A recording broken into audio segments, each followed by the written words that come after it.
What's going on, everyone? Hope you're having a great day. I'm your host, Apoc, and welcome to the channel. So today, we're gonna revisit KKandbabyJ's podcast with the third and final part of the third episode called Dealing with CPS as a YouTuber. Now, last time we dove deep into the cringe. We discussed all the allegations that were placed against KKandbabyJ, which honestly were kind of stale. I feel like if you're gonna call CPS, then maybe, just maybe, have a better reason to, call them. Otherwise, you're just wasting time and taking away from kids who actually need the help. But anyways, since Karen and Qual have this big issue sticking to like the main subject like within their podcast, we will be breaking down even more nonsense. Oh, and more lies and stuff. If you guys can grow a thick skin and just ignore all the hate. They literally do not ignore any of the hate. If someone just says something, it doesn't even have to be actually mean or rude or whatever. It can literally be anything. If it's not up their asses, they will highlight it and showcase it to their community and use that to weaponize all of their community, hype them up and then release all of them on that one specific person. They've already done this several times and to minors. If anyone ever tells you how to handle, hate online, they probably don't know how to handle it themselves. Me, you know what I do when someone's trying to be a real see you next Tuesday? I'm not even impressed. What I do is I take their stupidity and put it in a video and then make money on it. That's how you handle that shit. Or not even ignore it, just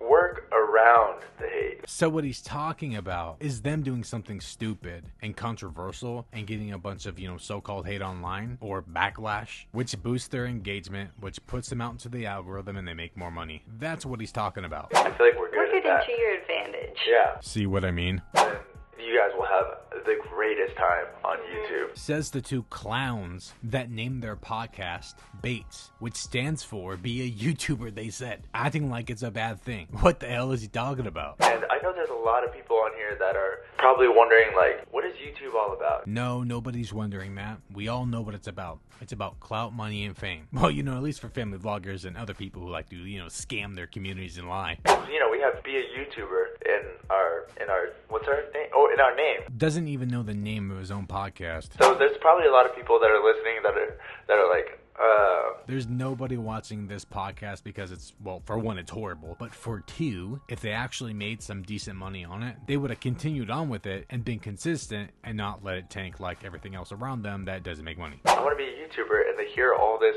I know, sorry. right now. No, I'm sorry, because if you can't handle, getting backlash or so-called hatred from others, then you shouldn't be on YouTube. This is the name of the game. You get positivity and negativity, and it's up to you to what you do with it. For me, I actually work it into my advantage, and I don't even care what anybody has to say. Never mind, I don't want to be a YouTuber, but guys, Don't let it discourage you. Or how about this? Don't be weak and soft. Yeah, so I think the reason why we're just talking about this is because we never address it on the vlogs. What a crock of shit. They always address this on the vlogs. Their videos, their so-called content, I wouldn't really even call it content, but these two are so negative. They're some of the most negative I've ever seen on this platform. Have they not watched their vlogs? Because I really wouldn't say that they're the greatest. Yeah, and we never plan to. Yeah, because we want to show the positive side Let's Karen emasculate them online. on the vlogs, and we just want to be happy and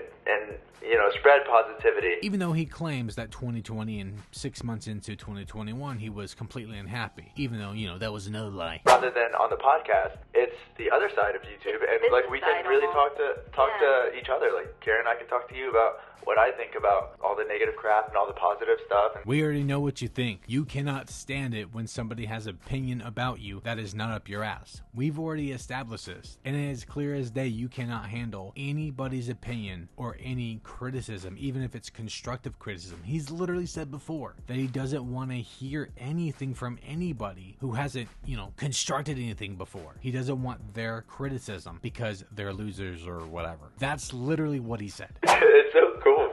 the podcast, just because like we can vent and we can talk about whatever. But yeah, they literally talk about the same things they do on here on the vlogs, just like in kind of like a different reality. The positive side of YouTube, if you can grow a thick skin, is just like the lifestyle you live, the people you meet. These two do not have a thick skin whatsoever. I can guarantee you, the minute they saw my page and saw my videos on them, they wanted to sue me. I've had a nice handful of videos that I made on them. I never even talked about it. They claimed a lot of my videos that were on them. I won every single one of them. They can try all they want, but it's not gonna work. I will always win those because I know how to make my videos transformative to where they can't do anything. Now they can go ahead and claim or strike my channel, but they'll always lose. But if you had thick skin, if you weren't pressed about what us losers, jealous haters have to say, then why? And tell me, Qual, please. But tell me why. If you're not pressed and if you have thick skin, then why would you claim any of my videos at all? Well, I'll tell you why. It's because you're pressed, bruh. You creating for a living?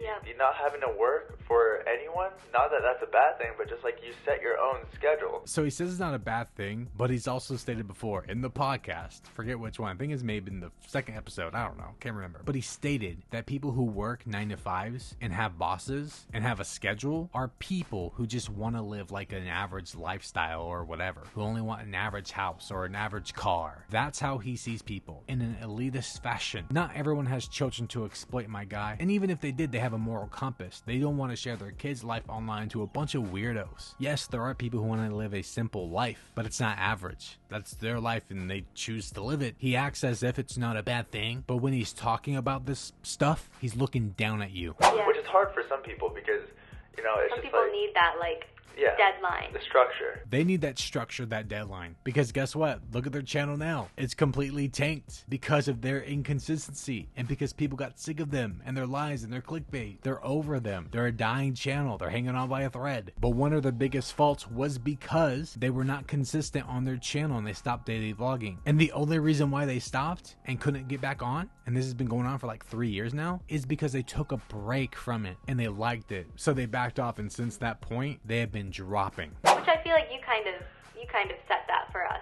Yeah, I set that for us because we daily vlog. Yes, he said that because they were making like $2,000+ a day on vlogging. And yes, you heard me right. They made over $2,000 per day per vlog. That's insane. No wonder they were vlogging every day. I post a new video every single day just because like I was inspired by Casey Neistat. Barf. Challenge, and I just love it, you know. I love having structure. Their life is completely unstructured. They have no structure within their life. They couldn't even stay consistent on this podcast, which is just so ironic because he's talking about all this right now. But look at the podcast. It completely tanked, and they've gone months, even like half a year sometimes, without uploading a single episode because they have nothing to talk about because they're boring. They share everything about their lives on Instagram and on YouTube and on TikTok. There's nothing to talk about here. Oh, actually though, it's almost been an entire year since they uploaded a podcast episode. What does that tell you? There's no passion without money. Yeah, being a YouTuber is not all bad. There's nothing bad about being a YouTuber. In fact, if you can actually make a career out of it, it's actually really nice. It's actually amazing. It's actually one like of the best 90% amazing. It's the best thing that's ever happened to us. But be a YouTuber, they said. I mean, like career-wise, not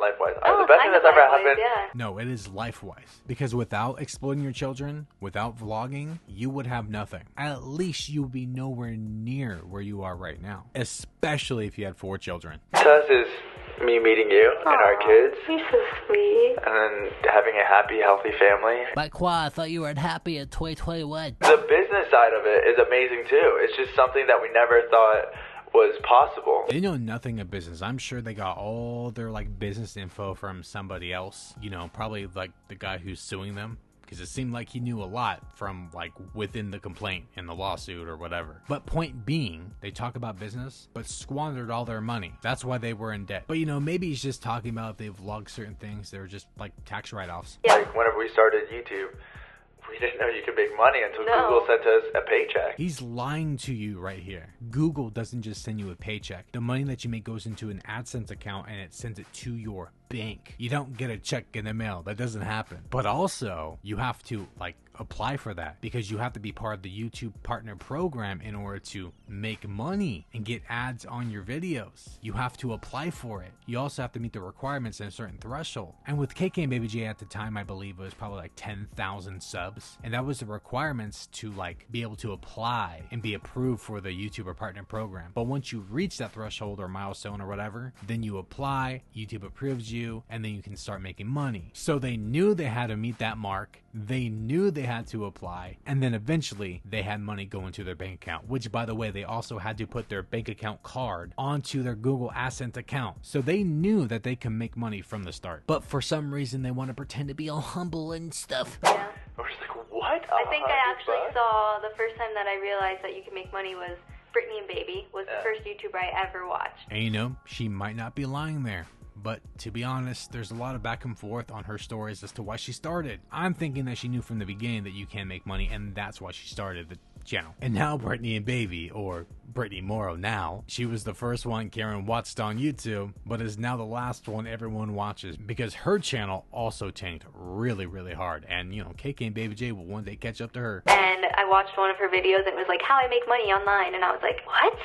I was like, you been making money doing this? Oh gee, I wonder why Karen and Qual never uploaded a video talking about how much money they make. Probably because they give their attentions away. I remember going to work every morning, and then you say, I think you figured that out. Yeah, so I set it all up. That I can make money out of it. Well, that's a little weird, Qual, because didn't you just say that you guys didn't know you can make any money online until Google sent you a paycheck in the mail? Well, that's a little contradictive, don't you think, my guy? Because now you're claiming that Karen talked to you about it. So which is it? Which story are you gonna go by? I thought Karen was losing her mind at home while I was at work every day. Hear that? He didn't believe in Karen. How to edit. I taught you how to edit. I was like, go ahead. Okay, so what does he mean that he taught her how to edit? She's the one that started the channel and pushing out videos. He didn't think anything about it, but now he taught her how to edit? Yeah, I don't think so. And then eventually, $100 was mailed to us. It's not mail, just put into an account. I remember one time, I brought home a $3,000 paycheck. You opened a paycheck from Google. That was $1,000.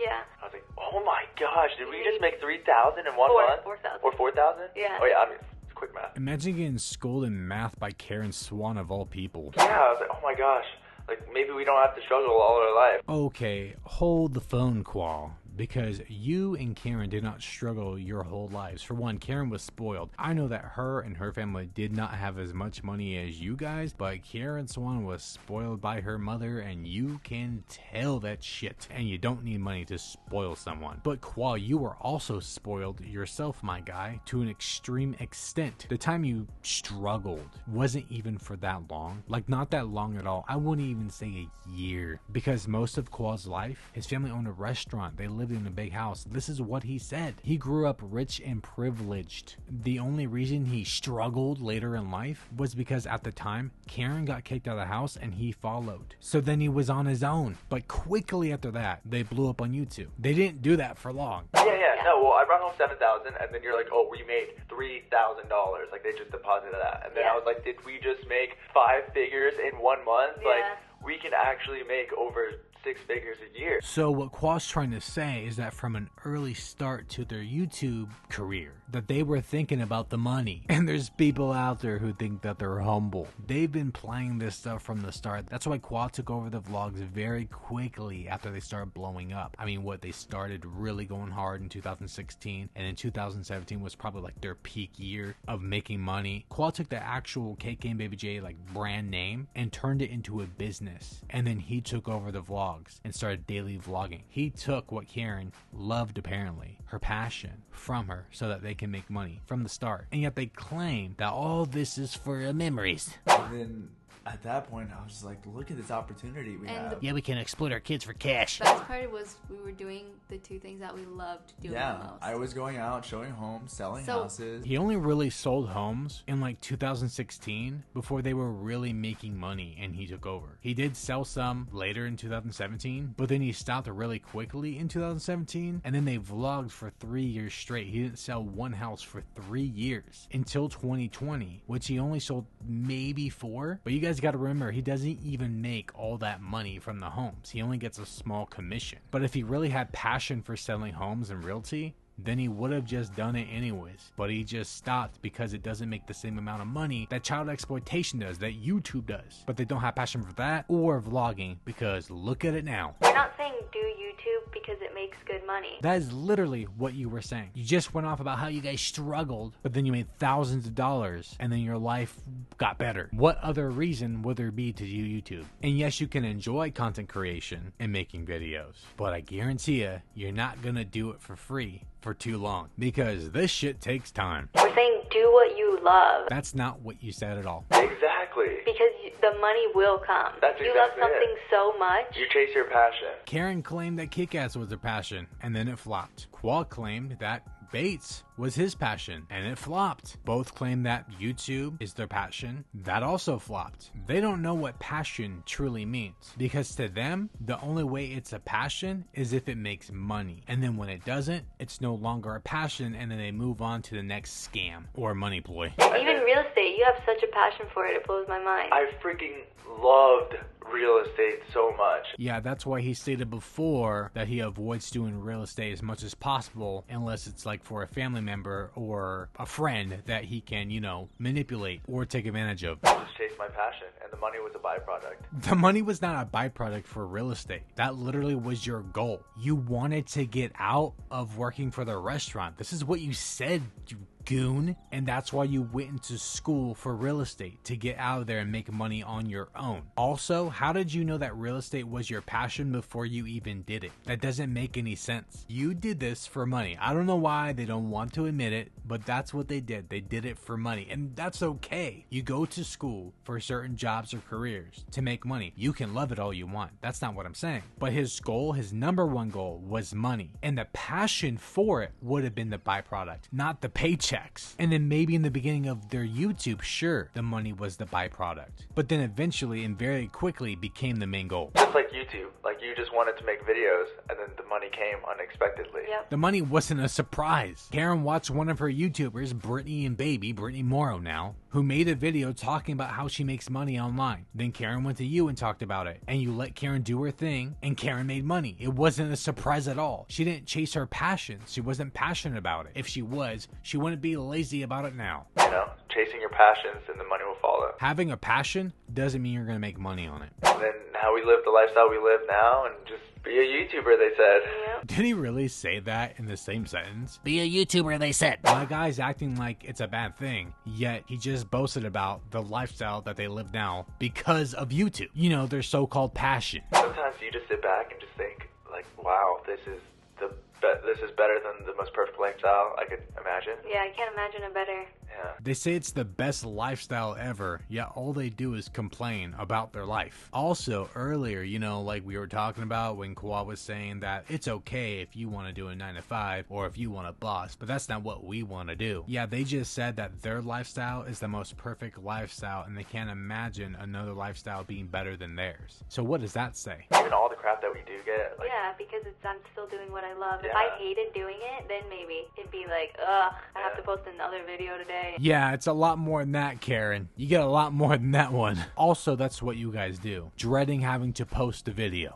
us being happy and healthy and working our dream jobs, it just trumps all the BS that we have to go through. Again, you guys weren't happy at all. These are your words. And I feel like every job comes with BS, though, too. Yeah. Oh, here we go. Karen's going to start comparing herself to regular people who work a real, regular job that's extremely stressful and hard. Like, say you're this crazy stockbroker on Wall Street, whatever. You still have stress. And it still comes with its faults. I wonder what family vloggers stressed about. Oh yeah, views. But if you love it, then you're freaking out there loving it and you're dealing with it like it doesn't matter. Notice how Karen's comparing somebody who's working a stressful job, a 9-to-5 or even longer, which that person is extremely dependent on that money, could be living paycheck to paycheck, to her, who became a millionaire exploiting her children, and comparing all that to getting a few hate comments online. All the BS, it doesn't matter at the end of the day. Then why don't you shut up about it? YouTuber, they said.